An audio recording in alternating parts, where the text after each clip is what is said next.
We talk a lot about leadership and community policing and so many things here at the National Police Association. So I wanted to bring in a guest today who can really speak to so many of those issues from a really, really legitimate perspective.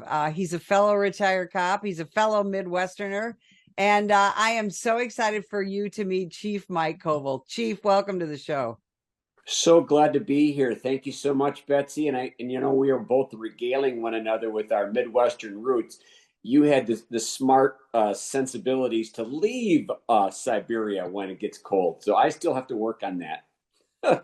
Yeah, Wisconsin is going to be pretty chilly this Oh yeah, winter, and you need to visit Arizona, Chief. I'm just I I'm might just have to. saying.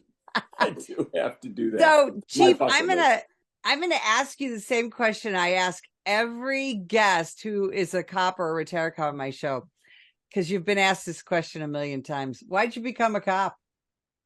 Well, I really do think that it's oh so cliched, but I had some role models in my life. My uncle and godfather, two roles in one title. He was a Madison police officer who subsequently migrated to the Department of Criminal Investigation here in the state of Wisconsin. And he was the total package to me, a role model, someone who was extremely caring and compassionate and empathetic toward others. And with that kind of a role model in your life, you kind of aspire to see, well, what is it that makes him tick? And he was always good about leading by example and showing me as a young student, if you will, of how to comport yourself as an adult. What are the kinds of things that go into it? And interestingly enough, he did everything in his power to dissuade me from going into policing. And I think it's because he thought that, since he had a ringside seat on the worst of what humanity could offer, you're always dealing with the saddest and the baddest and the maddest of what society has to offer, that I think he wanted to spare me to some extent or shelter me, cloister me from those kinds of issues. But ultimately, he realized I couldn't be denied and wanted to ultimately follow in his footsteps. So I think that's the reason I had the sort of the genesis or the seed that was planted. So you worked your way up internally to become chief, which is kind of unusual, especially for a mid-sized police department. Talk to me about how that happened. Well, there was a couple of things that went on. I think that helped my particular ascendancy, if you will, to the chief's role. I started out as a police officer, and one of the things that I had also been interested in through my life was the FBI. So while going to law school nights, I got my law degree, ended up serving as a special agent when I was hired by the FBI, because at that time, middle 70s, late 70s, their biggest target audiences, if you will, for hires were accountants, lawyers, and language of the month sort of thing, among other things. And they had a lot of people that came into the behavior or modified program with prior law enforcement experience. So I think it was with the prior law enforcement experience, working in Madison, working nights downtown, coupled with my law degree, that got me into Quantico, and from Quantico, after being trained as a special agent, Albuquerque, New Mexico, where I was assigned to reactive crimes and crimes on Indian reservations. But ultimately, that which got me in also sort of chased me out, because my next assignment would have been legal affairs in Washington, D.C. for the next 10 years.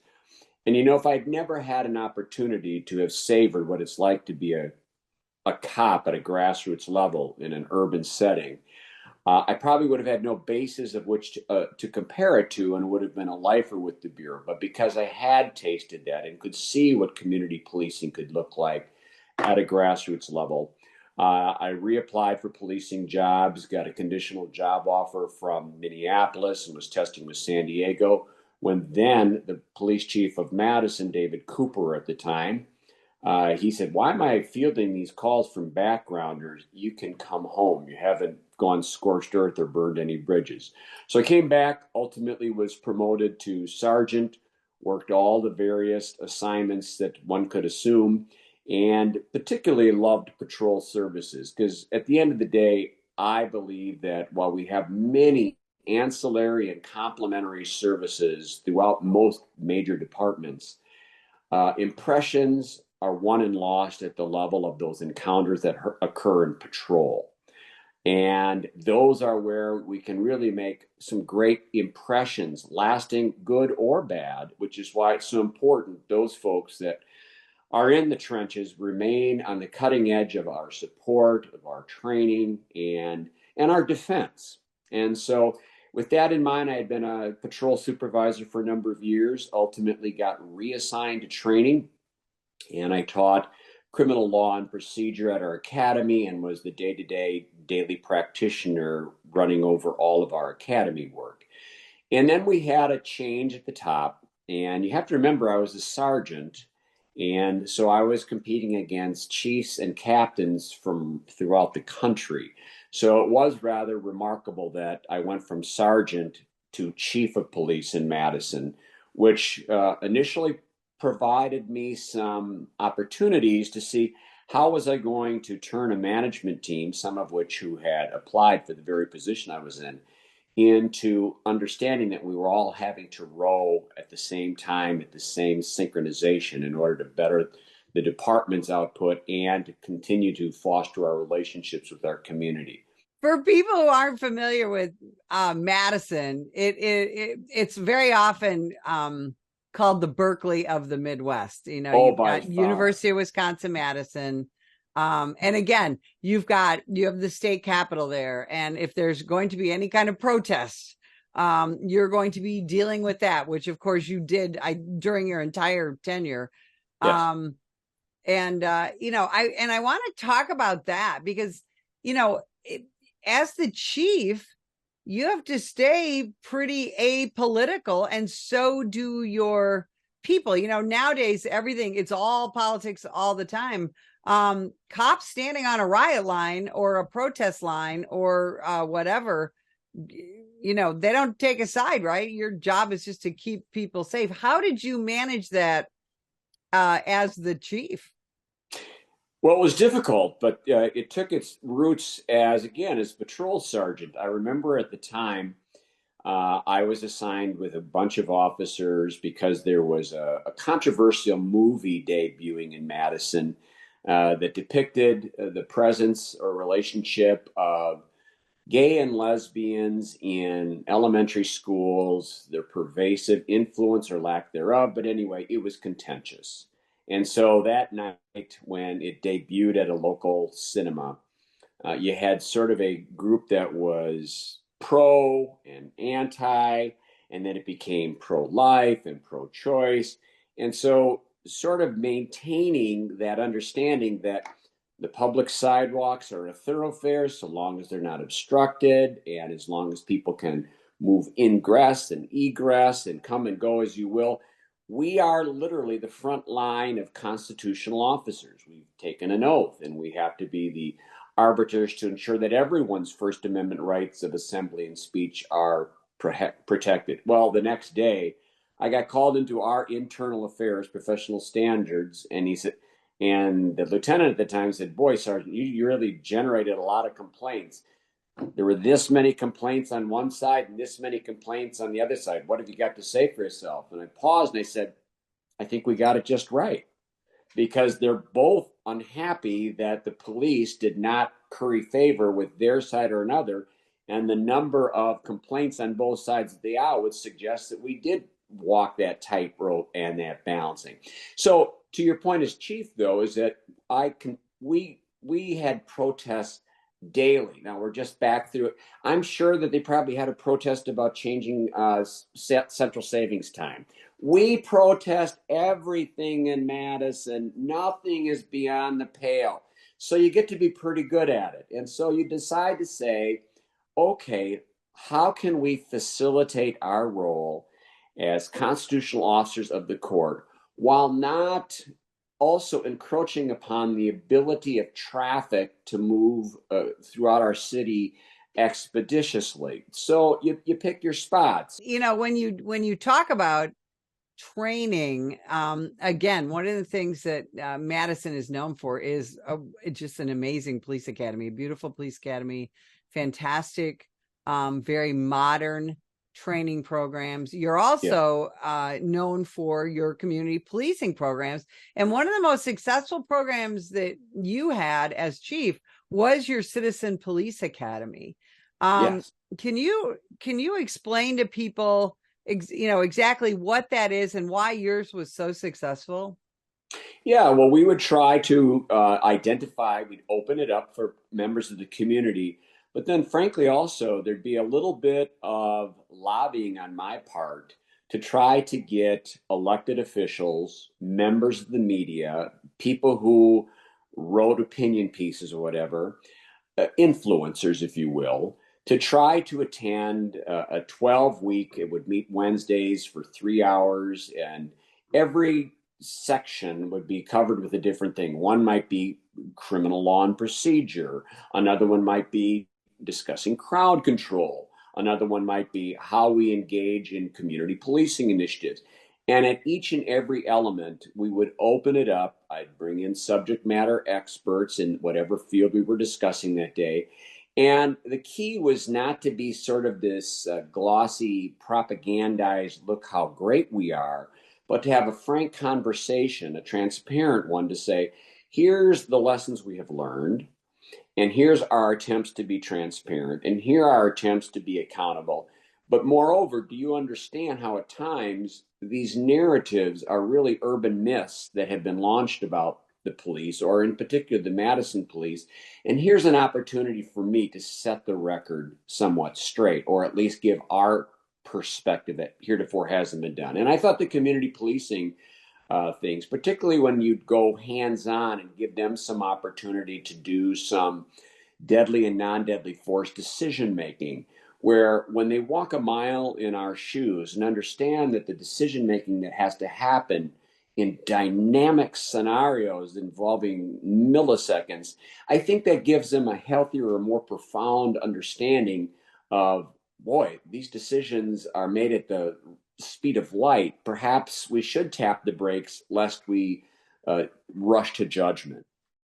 Now that you're retired and you look at how things are in the world of policing, we've had 3.5 years of the post defund the police movement, post George Floyd, post 2020 riots, Post Ferguson. post Ferguson. I mean, so much that has happened in the last 9 years in this profession. What do you see happening with our difficulty in law enforcement recruiting new officers and retaining current officers? Well, I think it's our challenges are Herculean, to be perfectly blunt. I think it's going to have to require us to somehow shift radically the paradigm, the central narrative that the police are basically an occupying army of mercenaries and are not our friends, are not our advocates, and are not there to champion our needs. And of course, you and I know that nothing could be further from the truth, but it's going to require an affirmative and intentional response, particularly on the part of police leadership, not to constantly acquiesce, appease, or kowtow to narratives that, as leaders, we know to be false. And we have the data to be able to refute it. And we have to explain and be passionate about how some of the narratives that are being advanced are simply not true and wholly erroneous. And I'm also going to say is that unless we change that narrative, and unless we get social influencers in the media and politicians to understand that if they don't help us to flip this story as it's currently trajecting, then we are going to have, from a very self serving standpoint, you're going to get predictably what you get in terms of the quality of those applicants or the lack of applicants. And I think that's in everybody's best interest. I hear everybody wants, and so do I, we want to have a diverse workforce, and the diversity reflects the composition of the communities in which we serve. Well, on the same hand, if that's in fact an attractive proposition, which I subscribe to, then how do you expect us to do that when all of the diatribes and narratives are so manifestly negative? Why would someone from a marginalized community, a minority stakeholder, want to join something that is getting such horrible press and be part of an infrastructure of systemic prejudice and things like that? I don't, of course, believe that we're contributing to that. I think if it is happening, it might be happening almost on a subliminal level. But I think that leadership and departments that I'm aware of are trying in great earnest to show affirmatively how we are not part of that narrative. And please don't judge us like that.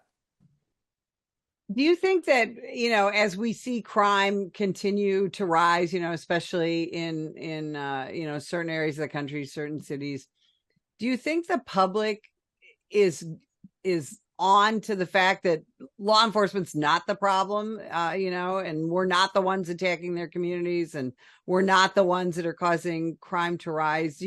How optimistic are you that people get it? I actually believe, and maybe I'm rationalizing something to myself, or maybe I'm minimizing, fine line.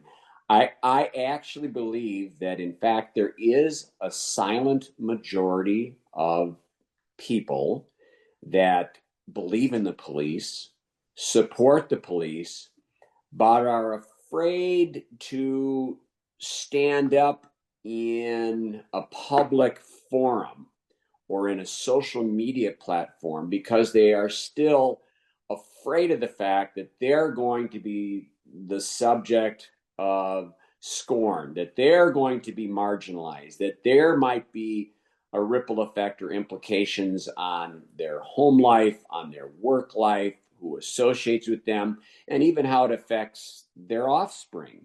So I think most people just want a better life for their family. They want their kids to do better than they did. They want to just go to work, come home from work, relax a little bit before they have to repeat the cycle again. And they don't have the time, the effort, and maybe in times the courage to be a political activist in behalf of, right now, a team that is losing and it's in the fourth quarter. And they don't want to be associated or tagged with something that looks like the maiden voyage of the Titanic. I would love to support, and I have a lot of people. When I was chief, I'd walk in all these community events. I'd have people look left, look right, come up and whisper, "We're backing you, chief. Just keep talking." I'm like, why are we whispering? Could you tell a few other people? Mm-hmm. And that's the problem, is that there is that part of the silent majority that wants to support and does support. But you know what that silent majority is doing in a lot of these urban centers that you just referred to? Those who can, who have the resources, who have the capacity, they're moving. Yeah. They're leaving these urban centers. Or at minimum, they're taking the kids out of the public schools where perhaps the rhetoric is the hottest, and they're homeschooling, they're going to parochial or private school options. They're doing what they can incrementally to sort of isolate and push that distraction. It's not just the police in some of these settings where the crime is greatest, although in the urban centers it clearly is. But I think so many people have grown weary of the political implications of how the police have been marginalized. Educational resource officers, school resource officers have been taken out of the schools because they're a part of systemic racism again. I mean, everybody gets tired of the mantra. And so rather than try to feel like you're trying to push a peanut up Mount Kilimanjaro, they're just saying, okay, what can I do, me, myself, and I, and my family?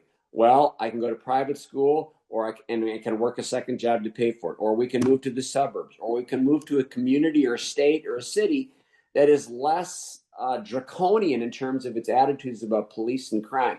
And the other thing is that I think too often the police, because we're the most visible element of statutory authority, of the power to restrict people's movements, the power to arrest, the power to sometimes use lethal force in defense of others, because we're the most visible elephant in the room, we haven't spent enough time in redirecting and sharing collaboration with. What about the fact that we have judges who do not believe in setting bail? Or what about those states who have spoken legislatively for little or no bail? Or what about those DAs that are basically not prosecuting certain areas where now our quality of life is affected? And what about sentencing? And what about incarceration?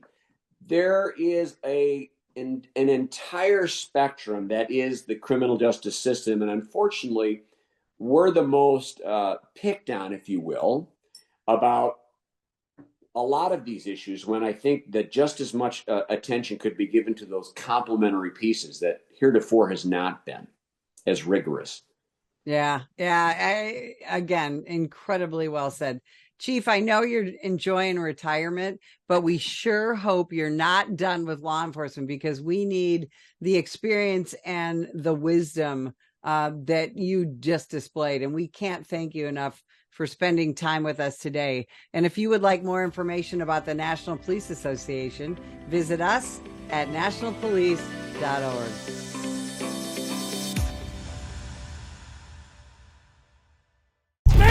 Put the gun down! Put the gun down! Last year, law enforcement officers were involved in hundreds of thousands of use of force incidents.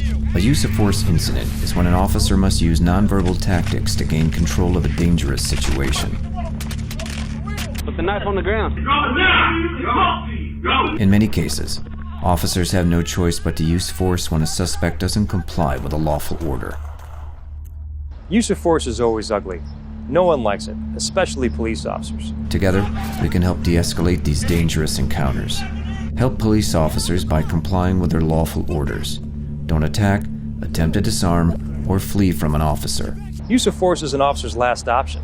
Most incidents can be avoided by not resisting arrest. If you feel you've been wrongfully detained by a police officer, then seek a legal solution after the encounter has been resolved. Let's keep everyone safe. Comply now and complain later.